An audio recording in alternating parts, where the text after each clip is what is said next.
Ay. Palit natin. Palit.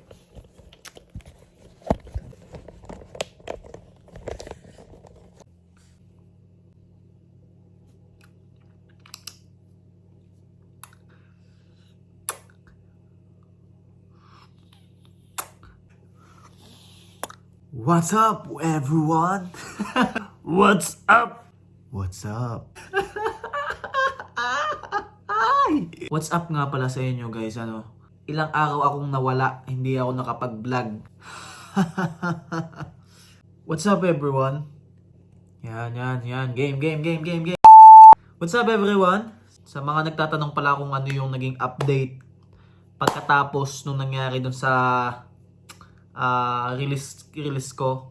Nung last month, nagsabi ako sa inyo nagpaparelease ako. Tapos nakapagpa-release na ako at saka hindi tayo nakapag-video kasi nga sobrang busy. Kung ano na ba talaga nangyari sa akin pagkatapos nung release natin. So nakapagpa-release tayo nung October 13 sa kumpaning pinanggalingan natin. Tapos pinag-isipan ko kung saan ba ako lilipat, kung sa ba sa may Seoul o doon ba sa may Ulsan. So napag-isip-isip ko na kung sa Seoul ako lumipat, andun yung kakambal ko, makakasama ko siya. Kung sa Ulsan naman, makakasama ko naman yung mga kapatid ko. Basta nalilito ako kung saan ako lilipat. So ang ginawa ko, pagkakuha ko ng release paper ko, nag-isip muna ako ng mga 5 days. Tapos ang ginawa ko naman sa mga gamit ko, dinala ko to sa mga kapatid ko yung mga gamit ko sa may Ulsan. Minano-mano ko na kasi hindi ako maalam magpatekbe ng mga gamit, lalo na yung mga malalaki. So ang ginawa ko, minano-mano ko na lang at saka medyo kakaunti na naman siya, karamihan na naman talaga doon yung mga damit. Kasi alam niyo na yung mga damit namin dito, medyo makakapal, at saka puro jacket karamihan kasi nga sa winter. Darating na yung winter dito. Mga November pa lang malamig na. So karamihan talaga ng mga dinala ko mga jacket. So anong nangyari sa akin, pag-isipan ko kung doon ako sa may Seoul pupunta, madaming galaan doon, madaming mga pasyalan, talagang napakasaya at saka napakadaming Pinoy din sa may Gyeonggi-do, doon sa may Seoul. Yung Seoul yun yung pinaka-capital, sakop siya ng Gyeonggi-do. Parang Manila, parang natin Metro Manila. Daming Pinoy doon, halos lahat ng mga nung kasabayan ko dati, karamihan talaga doon napupunta. Tapos sabi nung kakambal ko, dito ka na lumipat sa akin. Pinag-isipan ko din, kaya naman mga ilang araw ko pinag-isipan. So, ando naman na din yung mga gamit ko sa Ulsan. Napag-desisyonan ko na lang na doon na lang ako lumipat sa may Ulsan. Tanong din ako sa mga nagpa-release kung paano bang magiging process doon. Sabi nila, doon lang daw ipasa sa mismong labor's office doon sa lugar na yon yung mga papeles, yung release paper. Tapos, tatanungin ka nila kung saan mo gusto magtrabaho at saka what kind of work yung papasukan mong trabaho. Tanong din kasi ako sa mga kaibigan ko na kung paano yun magiging process. Sabi naman nila, bawal ang setup, bawal daw ang setup kasi may parusa pagka nag-setup ka. Yung setup, sa mga hindi pala nakakalam, yung setup yun yung halimbawa parang mag-uusap kayo ng company gusto mong lipatan bago ka pumunta sa may labor's office. Tapos pagka andun na yung pangalan mo, andun ka sa may selection, pipiliin ka na lang mismo nung kumpaning gusto mo. Bawal daw yun, lalo na pag may mga kaibigan ka sa na yun, bawal na bawal yung pinagbabawal nila yun dito. Kaya ang ginawa ko, tinanong ko sa mga kapatid ko kung saan ba dito may mga malalapit na trabaho. Kasi yung kapatid ko, citizen yun dito sa Korea. So tinanong ko sa kanya kung saan ba yung may mga malapit na work dito sa lugar niya dito sa may Ulsan. Tapos sinabi niya na dito sa may Unyang, sa may Ulsan, dito niya ako sinabi na lumipat para medyo malapit sa kanila. Tapos pagka weekends, pagka namin wala kaming pasok, pupunta ako sa kanila. Ilang araw, na-select ako ng company dito sa may Unyang. Dito sa may Unyang, sa may Ulsan. Malapit siya sa may Ulsan KTX, sa mga taga dito sa may Ulsan. Tapos na-select nila ako. Tapos ngayon ay October 31. Pa 2 days na natin na pasok dito sa may sa may company. Tapos yung work ko ay mas madali kaysa doon sa nauna. Tapos hindi masyadong stressful. Mababait yung mga kasama at saka madali naman silang pakisamahan. Tapos madaming wigugin. Tapos halos karamihan sa kanila talagang magaling maghangukmal. Naintindihan ko naman sila, kaya habang tinuturuan nila ako, naiintindihan ko din naman yung ginagawa ko. Tapos mga basic yung mga gawain. Tapos karamihan pinipindot-pindot. Yan, pinipindot kasi may mga control panel. Kasi yung mga makina nila mga automatic na. Tapos yung trabaho medyo magaan kasi wala nang katulad nung dati kong trabaho na may pinapaikot na mga tangke na mabibigat. Dito wala na. Pero titingnan ko pa rin kung ano yung mangyayari mga siguro isang buwan ko dito. Pero nakikita ko naman, pansin ko naman talaga na madali. Tapos i-update ko kayo kung anong klase yung work ko dito. So sa ngayon, ginagamit ko pa yung trabaho, tapos sasabihin ko sa inyo kung paano ba yung yung trabaho ko dito. So hindi ko muna isasabihin sa inyo kung ano yung klaseng trabaho ko dito. Gagawa ko ng vlog. Bumubuelo pa ako kasi kababago ko palang pasok sa company. Hindi naman ako pwedeng mag-video na agad doon kung ano yung kung paano ako pumasok, kakabago pa lang sa akin. Syempre, baka mamaya makita ng boss na nagbibideo ako habang oras ng trabaho. Hindi din naman maganda yun sa kanila na makikita tayo na kapasok-pasok lang natin, ganun agad yung pinakita natin. First impressions last, yan lagi yung tatandaan. First impressions last. Kaya hanggat maaari, ayusin natin yung trabaho natin. Sama pa nga nung nangyari sa akin kahapon yun kasi padudis ko na ngayon.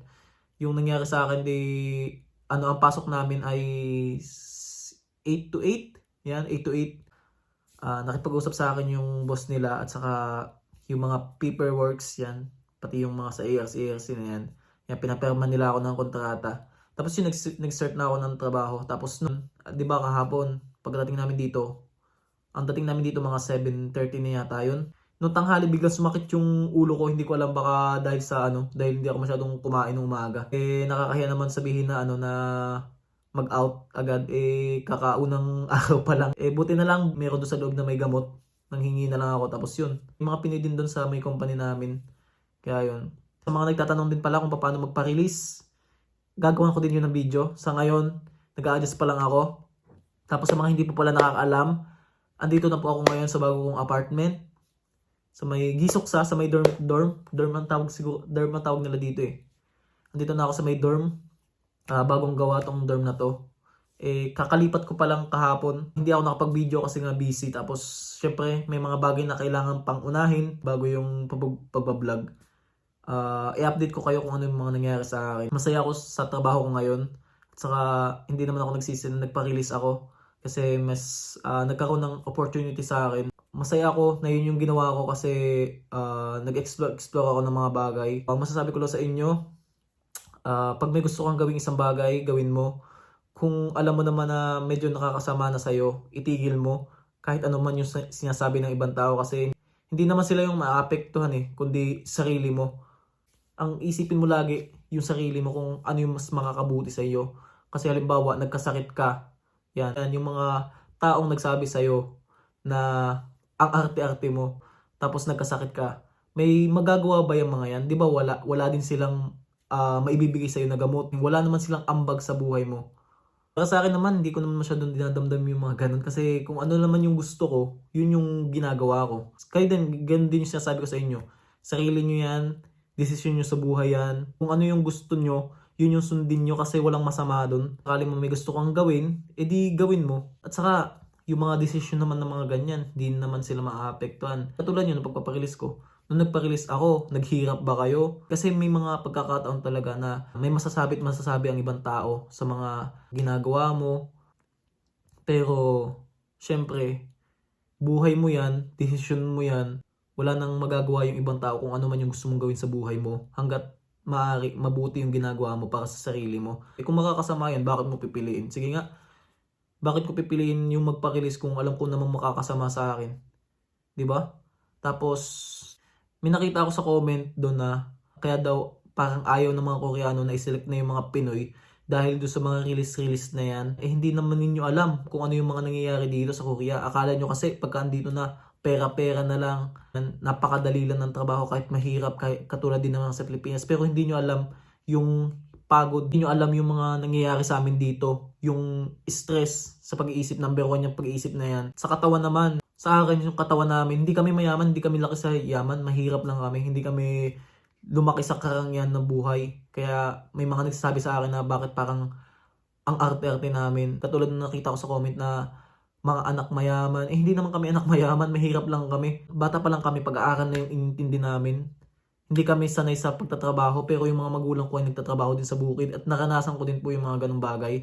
Yun yung gagawin ko ng video sa mga susunod. Talagang iniipon ko lang. At saka sa totoo lang, hindi ko naman kailangan talaga magpaliwanag nung side ko. Kasi alam ko naman sa sarili ko kung ano yung mga nangyari sa buhay ko. Sa mga nakakaintindi sa akin, maraming salamat. May mga tao talaga na minsan hindi nila maintindihan. Pero yung mga comment, para mas malinawang kayo, gagawin ko yun ng video para sa mga pagsasagot do sa mga comment nyo do sa may video na yon. Gagawin ko ng video yon para mas maintindihan nyo pa yung mga bagay-bagay kasi hindi lahat ng bagay ay nadadaan sa mga teorya lang.